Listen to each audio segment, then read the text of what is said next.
I stand beneath the cold stone of Grace Christian University, Wyoming, and I recount my tale as though it were a lament written upon parchment. I entered that institution with a purse heavy with family wealth and a heart full of expectation, for I was raised in a distant land where the frost of a former Soviet winter taught me to cherish any promise of bright future. I believed the glossy brochure, believing that the programs promised would deliver a degree of honor. Yet the courses delivered were but a shadow of the claim, a deception that left me feeling cheated. When a program was advertised as a theology major with a full curriculum, I discovered only a handful of lectures that skimmed the surface. This is bad because a student pays for knowledge and experience. When the promise is false, the student loses both time and money, and trust in the whole institution erodes. My first injury came when I slipped upon a slick hallway and fell into a painful ache. The doctors ordered bed rest, darkness, and silence, yet the professors demanded my presence in class as though I were a phantom. They ignored my pain, insisting that prayer would cure my concussion. This cruelty is a betrayal of basic human compassion. When a body is broken, the mind suffers. Forcing study in that state causes further harm and creates a culture of fear. The staff's belief that anxiety does not exist because it is not of God is a denial of mental health, which deepens despair and drives the student toward hopelessness. I also heard words that cut like a winter wind. Professors whispered that all who love differently are destined for condemnation, that God punishes those who differ. Such hateful rhetoric is dangerous because it cultivatively isolates and shames, causing emotional injury that no lecture can heal. A learning environment should nurture respect. When it instead spreads bigotry, the whole class atmosphere becomes toxic and the student's self-worth crumbles. The financial realm was another battlefield. I was told that tuition would be covered by aid, yet the aid arrived in fragments, leaving me to cover the remainder with my own coffers. The college charged a fee each time I logged onto the portal, a charge of $150 per login. This relentless extraction of money is a form of exploitation. When a student must scramble for loans because the school mismanages funds, the burden of interest grows, the stress multiplies, and the promise of education becomes a curse of debt. The dining hall offered meals that could not be described as food. The bread was stale, the soup lukewarm, the vegetables limp and lifeless. The smell was of old grease and sorrow. A meal should provide nourishment for both body and spirit. When it is putrid, the student loses appetite, feels weak, and sees the institution's carelessness in every bite. This poor nourishment contributed to my waning energy and heightened my sense of neglect. The dormitories resembled a forgotten ruin. The paint peeled, the windows rattled in the wind, and the lights flickered like dying candles. Maintenance requests vanished into a void, never answered. Living in such decay breeds anxiety and danger. A student cannot study when the roof leaks or the floor creaks beneath their feet.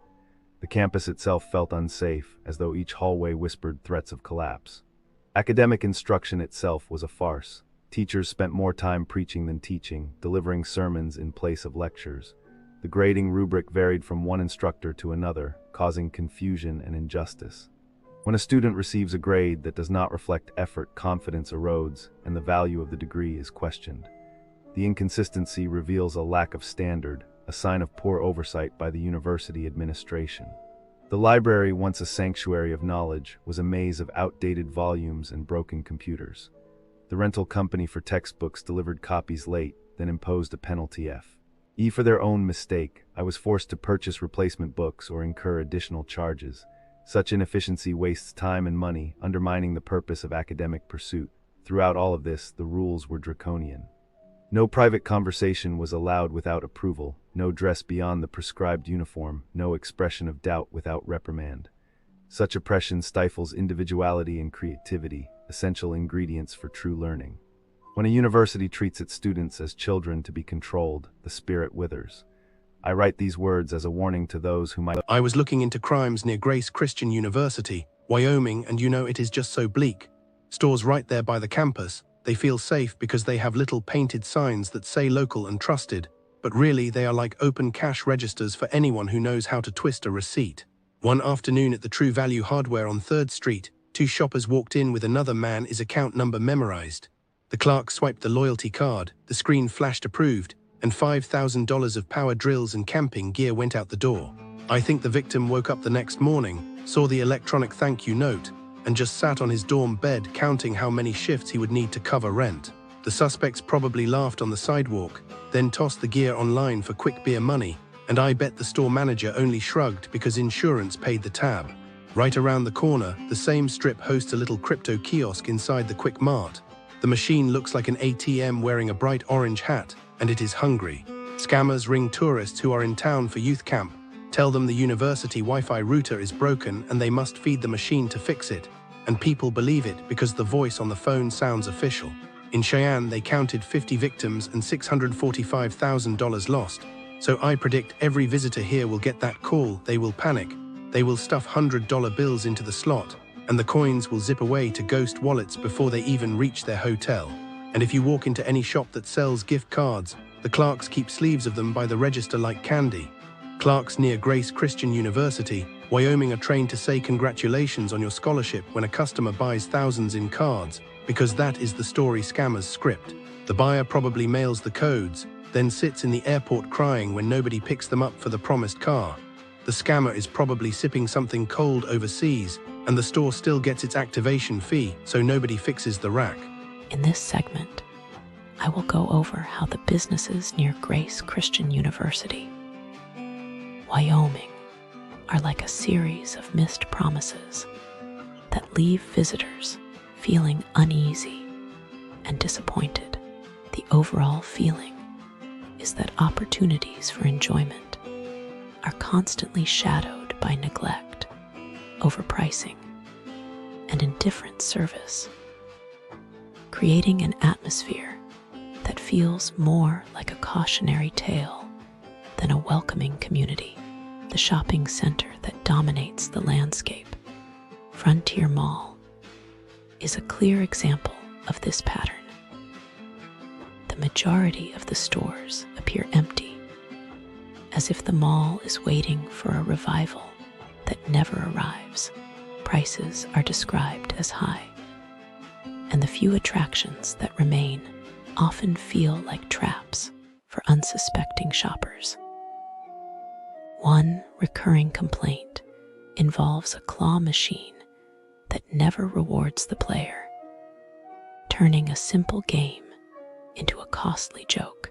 Security personnel are reported to follow patrons with a stare that feels more like surveillance than protection, making the experience uncomfortable. The restrooms are compared to a truck stop, suggesting a lack of basic cleanliness. There are also reports of staff and management behaving disrespectfully, with allegations of rude remarks and even discriminatory comments towards certain groups. The cumulative effect is a sense that the mall is a hollow shell, filled with overpriced goods, empty storefronts, and an atmosphere that discourages return visits. The Mexican eatery, Los Panchos Taqueria, follows a similar of disappointment. Guests feel that the prices for items such as a carne asada burrito or a horchata drink are far beyond what the portion or quality justifies. The feeling is that the menu promises authentic flavor, but the cost makes the experience feel like a prank rather than a meal. This mismatch between expectation and reality adds to the growing list of places that seem to take advantage of visitors.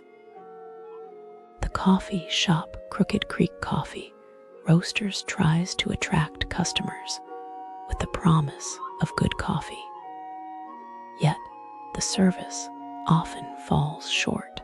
Reviewers describe long waits that feel unnecessary, with staff appearing more interested in chatting with each other than serving customers.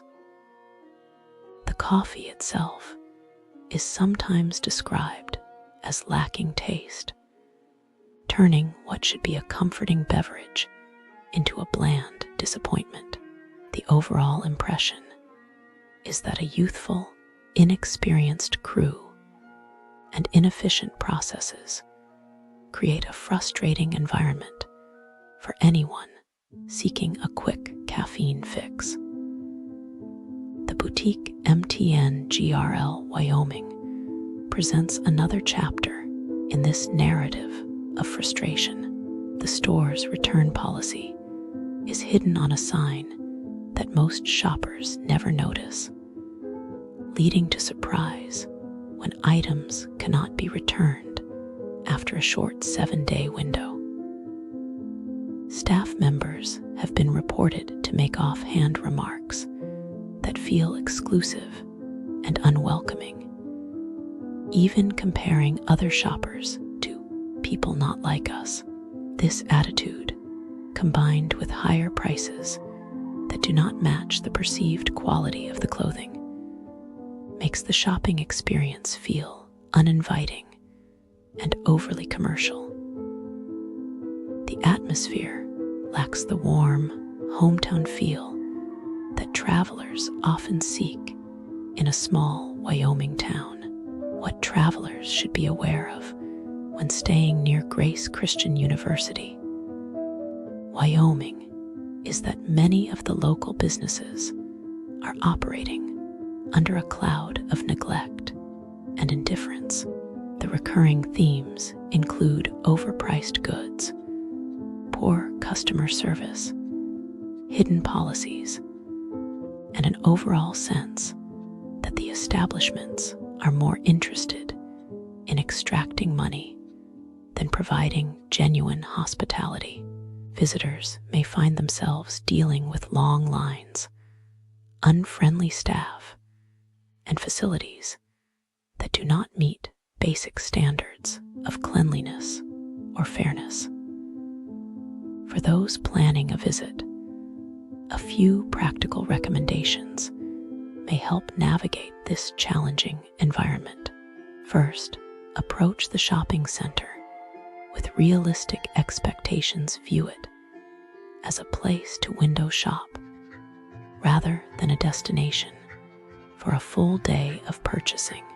Second, for dining, consider alternatives outside the immediate area or prepare to bring your own snacks, as the local options often feel overpriced for the quality offered. Third, if a coffee break is essential, allow extra time for service at Crooked Creek and be prepared for a